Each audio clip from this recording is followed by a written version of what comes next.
नमस्कार, भारती नागवंशी चैनल में आपका स्वागत है। भारतीय संस्कृति की विशेषता यह रही है कि इसमें सदा सभी धर्मों के समान रूप से आश्रय मिला है। आज भारत देश में बहुत से धर्म और संस्कृतियों के लोग रहते हैं। प्राचीन भारत की आर्य संस्कृति, भारतीय संस्कृति और हिंदू संस्कृति एक ही चीज़ के तीन नाम हैं।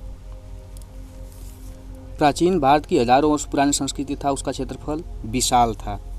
प्राचीन भारत के इतिहास में अनेक स्वर्णिम युग आए जिनमें प्रजा अत्यंत सुखी और समृद्ध थी और राज्य का विस्तार मध्य एशिया तक ऐसा फैला कि जैसा अनेक प्रयासों के बावजूद मुगल और ब्रिटिश काल में भी न फैल पाया था। हजारों वर्षों का काल ऐसा भी रहा जिसमें यहाँ के चक्रवर्ती सम्राटों के महान साम्राज्य हुए, ऐसे साम्राज्य जिनकी विश्व के इतिहास में समता नहीं है। परंतु जिस काल को भारत के संदर्भ में ईसा के लगभग 600 वर्ष पूर्व से मानते हैं, उस काल में भी नंद मौर्य, शुंग तथा सातवाहन व पारसी, वाकाटक, गुप्त तथा पुष्यभूतियों ने कई शताब्दियों तक बड़ी शान से राज्य किया। इसमें पारसी वाकाटक का नाम आया तो मैं बता दूं कि मेरी पिछली 3 वीडियो हिंदू धर्म के पुनर्जागरण में अहम भूमिका निभाने वाली 3री सदी के पारसी नाग तथा वाकाटकों पर बनी है। पहली दशाश्वमेध घाट का इतिहास, उसके बाद नाग पारसियों की राजधानी पद्मावती तथा अंधकार युगीन धन्यवाद। आता हूँ अपनी टॉपिक पे। उस समय भारत में जो है प्रजा सुखी व समृद्ध थी और व्यापार उन्नति पर था। जनता का मनोबल ऊंचा था। लोगों द्वारा आदर्शों का पालन सम्यक रीति से होता था। यह काल भी यदि इसे गौतम बुद्ध से सम्राट हर्षवर्धन तक ले तो 1200 वर्ष का होता है। उस काल में भी नंद मौर्य, सातवाहन, भारसी, वाकाटक, गुप्त, पुष्यभूति महान साम्राज्य भारत की संस्कृति को स्वर्णिम युग के रूप में दर्शाते हैं। भारत तथा भारत के बाहर भी हजारों वर्ष तक भारत की संस्कृतियाँ यूँ कहें कि हिंदू संस्कृति का राज्य रहा है। प्राचीन समय में ईरान से इंडोनेशिया तक भारत की विस्तार था। समयानुसार भारत के अलग अलग हिस्से हो गए। वह देश जो एक समय भारत का हिस्सा हुआ करते थे वो आज अलग देश बने हैं। सबसे पहले ईरान देश की बात करूं तो ईरान देश, इसके नाम पर इस देश का आर्यन पड़ा, आर्यों की वजह से। दूसरा देश है कंबोडिया। कंबोडिया के इतिहास की जड़ें भारतीय संस्कृति से जुड़ी हैं। हुनान सबसे प्राचीन स्थानीय हिंदू संस्कृति था जिसका केंद्र निचला मेकांग था। यह साम्राज्य संपूर्ण दक्षिण पूर्व एशिया के काफ़ी उन्नत तथा शक्तिशाली राज्यों में से एक था। 9वीं सदी में खमेर लोगों ने अंकोर साम्राज्य की स्थापना की। लोगों ने अंकोर भीम तथा अंकोरवाट नाम के 2 विशाल मंदिरों का निर्माण किया तथा शहर बसाया। इस राज्य की स्थापना जयावर्मन द्वितीय ने किया था। इसके बाद है मलेशिया। प्रथम शताब्दी में भारतीयों ने मलेशिया पहुंचकर वहां के निवासियों को भारतीय संस्कृति का बोध कराया। मलेशिया में शैव, वैष्णव व बौद्ध धर्म का प्रचलन हो गया।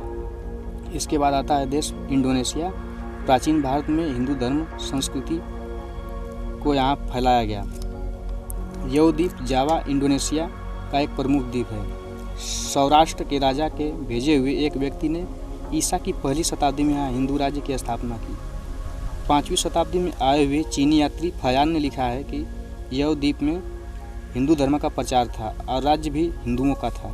जावा के पूर्व में बाली अर्थात बाली द्वीप है। भारत के बाहर आज भी हिंदू धर्म, सभ्यता और संस्कृति का सर्वाधिक दर्शन इस द्वीप में होता है। आज यह मुस्लिम बहुसंख्यक देश है। इसके बाद है फिलीपींस। 15वीं शताब्दी में मुसलमानों ने आक्रमण कर वहाँ आधिपत्य जमा लिया। आज भी वहाँ फिलीपींस में कुछ हिंदी रीति रिवाजों का प्रचलन है। इसके बाद जो देश आता है वह है अफगानिस्तान। 350 ईस्वी पूर्व तक अफगानिस्तान भारत का अंग था तथा आर्य देश के अंतर्गत था। मौर्य काल के बाद भी अनेक शताब्दियों तक यहाँ के राजवंश भारतीय ही थे। 5वीं शताब्दी के फयान और 7वीं के वेंगसांग ने भी इसे भारत का अंग माना है। 9वीं शताब्दी तक पूर्वी अफगानिस्तान पर हिंदू शाही नामक भारतीय राजवंश का आधिपत्य था। आज यह मुस्लिम बहुसंख्यक देश है। इसके बाद जो है श्रीलंका। श्रीलंका जो है भारत का प्रमुख अंग था। अगला देश म्यांमार है अर्थात बर्मा। इस प्रदेश की सभ्यता ईसा की पहली शताब्दी में भारतीय थी। यहाँ कभी हिंदू राजाओं का राज्य था। यहाँ के एक राजा जयचंद्र वर्मा के नाम का उल्लेख मिलता है।